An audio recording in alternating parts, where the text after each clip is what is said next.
There's been some talk among international cinephiles about the Palme d'Or being awarded to the wrong film at Cannes this year. And sure, this happens almost every year, but I think it's safe to say that these opinions were a bit stronger this time around. A number of people who've seen all the films in competition have expressed their feelings that Lee Chang-dong's Burning should have taken the grand prize home instead of the new Koreeda film. Since I haven't seen the new Koreeda, or most of the other pictures in competition, I don't have any direct opinion on the matter, but I have seen Burning, and I'm positive that it will be one of, if not the best film of 2018, and I'm saying that with no exaggeration whatsoever. So just for newcomers, I'm going to briefly talk about the filmmaker, Lee Chang-dong, that is the Korean pronunciation. He is a Korean auteur with a considerably short filmography. The guy has been a filmmaker for well over 2 decades, I think, at this point, and he's only made 6 pictures, including this one. Nevertheless, I think it's safe to say that he's considered a modern master of Asian cinema among many people, and is one of my favorite filmmakers. I have talked about a few of his films in my other videos, so feel free to check them out. The works of Lee Chang-dong are known for their realist, reflective direction style and their subject matter, which focuses mostly on universal human values such as life, death, family, religion, how society affects individuals, love, art, and so on. So if you're thinking old school Ho Xiaoshen or Edward Yang, you're going the right direction. Now, that being said, I was immensely surprised when I first saw Burning. The reason being that Burning is so different from his works before. By that I mean that this is a genre film. It's a thriller. Of course, by thriller, I don't mean that it's predictable or formulaic. I don't mean thriller in the obvious sense, but at its core, it can be categorized as a thriller, and if you guys have seen his work before, this will come to a surprise to you. It's like, for lack of a better example, it's like the Dardenne brothers making a horror film. So naturally, my first experience with Burning was weirdly unsettling because of how unexpected every component of this film felt, but also extremely intriguing at the same time because of that same very reason, which I kind of think is exactly what Lee Chang-dong was going for. The realist direction is very toned down this time, and parts of the film even have a surreal vibe to it, especially towards the final act and the ending sequence.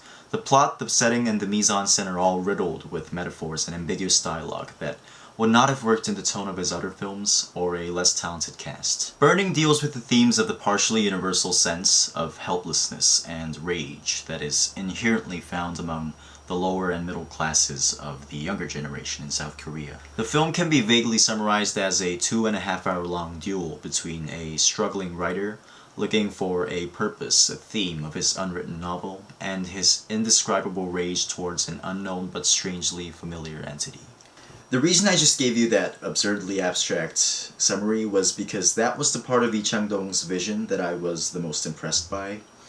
Now, there have been Korean films that were made before that have focused on this prevalent helplessness that the Korean youngsters are faced with. But the director of Burning goes so far beyond simply addressing this matter. He actually takes this inherent problem and shows us how his protagonist, the artist, utilizes this sense of disorder to finally bringing his art child to life. There's this one shot right in the heart of the final act. It is probably the most important, most symbolic shot in the whole film, where the birth of the main character's art is visualized. You might actually have to see the film to see what I mean by that. It's beautiful yet somewhat poignant and tragic at the same time. This means that the filmmaker never glorifies, nor does he take pity in the choices that his main character is forced into making. Like many other master auteurs, he believes his job is done by simply showing us yet again things that are happening right under our noses in our everyday lives. Is his vision only significant to fellow artists, like the main character? Of course not. The main character, in my opinion, only happened to be a writer, probably because Lee Chang-dong himself started out as a novelist.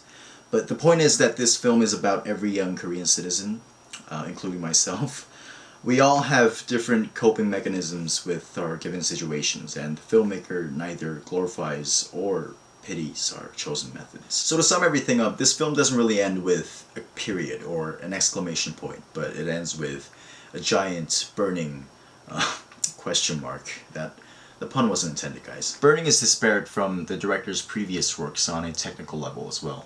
This is the first time Lee Chang-dong has used a digital camera, and the cinematography is fluid and gorgeous. This is no surprise since the director had brought in the veteran cinematographer Hong Yong-pyo, one of the best in the game. He takes advantage of the cinematographer's strength in long takes and brings them up to a whole new level. The ending sequence alone is one overlong shot that I have to say might possibly go down as one of the greatest long takes in the history of Korean cinema, at least in my opinion. I've only seen Burning 3 times as of now, but I'm only beginning to get a grasp of what this film has to offer. It's a rather uncomfortable watch, and if you're looking for a typical Korean thriller, this might not come as an amusement. It quite obviously isn't doing well in the theaters, which is disappointing to say the least. But I hope all you guys watching this review will give this gem a chance, especially if you're into Asian art house cinema or Lee Chang-dong's filmography, or just good movies for that matter. Honestly though, there are so much more that I've written down in my notes, but this was as compact a review as I can manage. But I really would love to talk more about this film, whether it be on the comment section or on my Instagram accounts. Please, if you have anything you might want to share about Burning, reach out and we'll have a nice conversation. The way I see it, the only way to support small films like these are us keep talking about it among ourselves and others. So yeah, if you enjoyed the review, be sure to like the video, subscribe to the channel, follow my Instagram account. I have a lot more short reviews on other films going on over there. So I guess until next time, guys.